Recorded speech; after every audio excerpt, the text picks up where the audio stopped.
Le projet Forestinov a pour but de promouvoir des itinéraires techniques maximisant la productivité et les services écosystémiques dans les plantations en mélange. Il a été sélectionné à la suite du 3e appel à projet lancé par le Fonds compétitif pour l'innovation agricole durable, FESIAD, mis en place dans le cadre du 2e contrat de désendettement et de développement, C2D. Donc aujourd'hui, le premier objectif, c'est de restituer nos résultats. C'est quelque chose qu'on a plaisir à faire et qui est bien normal quand on bénéficie d'argent public pour faire des recherches. Mais plus que cet objectif de restitution, il y a aussi un objectif de réfléchir ensemble à quelles sont les priorités pour la recherche et le développement dans la filière bois, de manière à ce que tous les acteurs, en fait, les parties prenantes de la filière puissent nous indiquer ou nous conseiller sur les questions de recherche, sur les dispositifs expérimentaux qu'il sera intéressant de mettre en place dans les années à venir parce que ça va leur être utile pour leur production. On part du problème que la forêt ivoirienne est en net recul sous l'effet du changement d'affectation des terres, passant de la forêt à des terres agricoles pour y cultiver le café, le cacao, le palmier à huile et le vivrier. J'ai eu à effectuer un stage au projet Forestinov dans le cadre de mon mémoire de master qui a porté sur le rôle et l'importance des systèmes agroforestiers dans les itinéraires techniques de restauration forestière. L'objectif de l'étude était de voir l'impact que les pratiques agroforestières peuvent avoir sur la dynamique du peuplement forestier, plus précisément la survie et la croissance des espèces. Les parcelles ont été mises en place suivant la méthode de Tongia. La méthode de Tongia est une méthode de plantation forestière qui consistait à associer aux espèces forestières des cultures afin de créer un système agroforestier qui est temporaire. Nous avons 3 types de parcelles, des parcelles où la culture utilisée est la banane, des parcelles où la culture utilisée est le manioc et des parcelles sans culture ou sans agroforestier. Les bananiers, tout comme le manioc, ont été utilisés dans le système comme plante de service. Leur rôle était de créer de l'ombrage aux espèces forestières afin qu'elles puissent faire face aux intempéries climatiques pendant leur premier stade de développement qui est un stade très sensible aux aléas climatiques. Il ressort de cette étude que seule la présence de bananiers a un impact positif sur la dynamique du peuplement, plus précisément la survie des espèces. Contrairement à la présence du manioc et l'absence de l'agroforesterie, où tous les individus par espèce qui ont été plantés n'ont pas survécu. À l'état actuel, les individus vivants de cette expérimentation se trouvent uniquement dans les parcelles à culture de bananes. En conclusion, nous pouvons dire que les pratiques agroforestières, plus précisément ceux à culture des bananiers, jouent un rôle important dans la restauration forestière. D'où l'importance de vulgariser cette étude afin de permettre la réussite des plantations forestières de manière durable et efficace. Ainsi, le projet Forestinov s'inscrit dans une perspective novatrice de mettre en œuvre des plantations de mélange d'essences forestières autochtones dont les potentialités sont encore sous-utilisées partout en Afrique dans les campagnes de reboisement et d'afforestation. Pour ce faire, le projet Forestinov a permis premièrement la mise en place d'un démonstrateur de plantation en mélange d'une superficie de 25 hectares divisé en 49 placeaux et installé. Ce démonstrateur est ouvert aux professionnels de la filière du bois, privés, agents des administrations publiques et autres acteurs des filières forestières et agroforestières qui pourront s'en inspirer pour leur reboisement. Deuxièmement, la constitution d'une base de données actualisée sur les espèces d'arbres autochtones, c'est-à-dire arbres locaux. Des données dendométriques, taille et diamètre des arbres ont été récoltées sur la base des dispositifs encore exploitables, comme c'est le cas de la forêt classée de Yapo-Abé.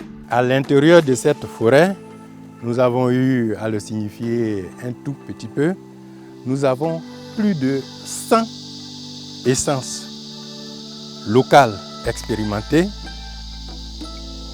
y compris aussi les essences exotiques, sans compter les repousses que nous appelons dans notre jargon les espèces envahissantes, parfois qui n'ont pas été plantées et qui se disputent, disons, la possession de ce massif-là avec les essences protégées. On a du framiré, on a du fraqué, nous avons des macorés, nous en avons beaucoup. En ce qui concerne le projet Forest Innove, je crois que le nom est déjà évocateur, c'est de la foresterie innovante.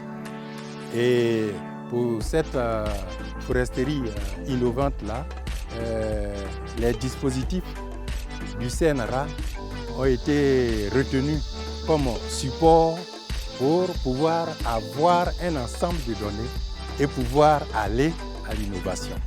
Et je voudrais même ajouter qu'il y a sur le parcellaire de la SODEFOR, comme le nom du projet le disait, Forest Innove, innovation forestière, il y a une parcelle que nous appelons le démonstrateur qui a été mise en place à partir des résultats récoltés sur le dispositif de recherche du CNRA, mais c'est pour la mise en place surtout de plantations en mélange. Donc les exemples de plantations en mélange de tous les dispositifs du CNRA vont servir de base pour améliorer les dispositifs de plantation en mélange actuellement en Côte d'Ivoire, et c'est ce que le projet Forest Innove a fait, et c'est ce démonstrateur qui a été installé à l'Athénée, et il faudrait peut-être qu'une relève soit assurée pour accompagner ce dispositif qui a été mis en place à Athénée.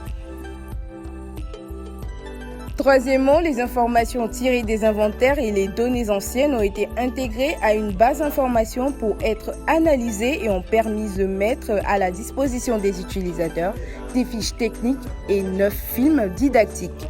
Ces supports sont accessibles sur le site permanent dédié au projet. Ce projet bénéficie aux opérateurs de la filière du bois, SODEFOR et industriels privés, aux étudiants de l'INPHB et de l'Université de Korogo, sans oublier les communautés villageoises environnantes.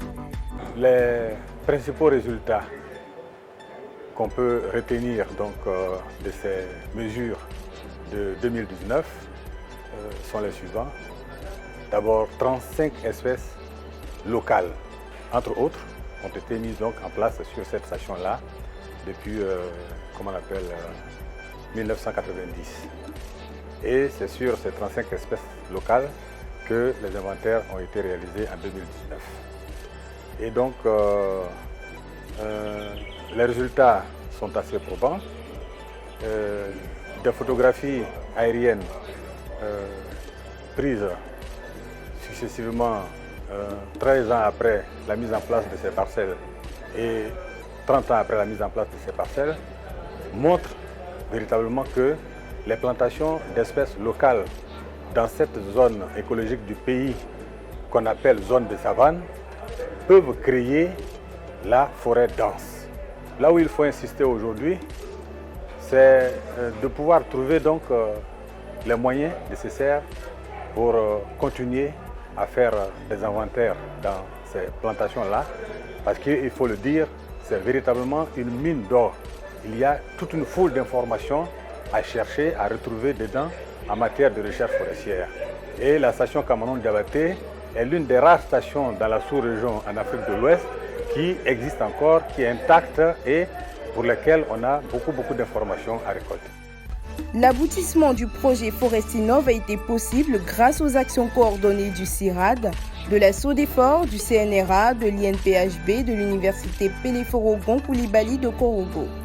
Toute l'équipe du projet remercie les partenaires financiers et administratifs, la République française par le biais du contrat de désendettement et de développement C2D, l'AFD, Agence française de développement, le ministère de l'Agriculture et du Développement rural par le biais du programme filière agricole durable de Côte d'Ivoire, le Fonds compétitif pour l'innovation agricole durable, FICIAD du FIRCA, Fonds interprofessionnel pour la recherche et le conseil agricole. Nous vous donnons rendez-vous pour nous reposer à l'ombre de ces arbres plantés dans le cadre du projet Forest Innove.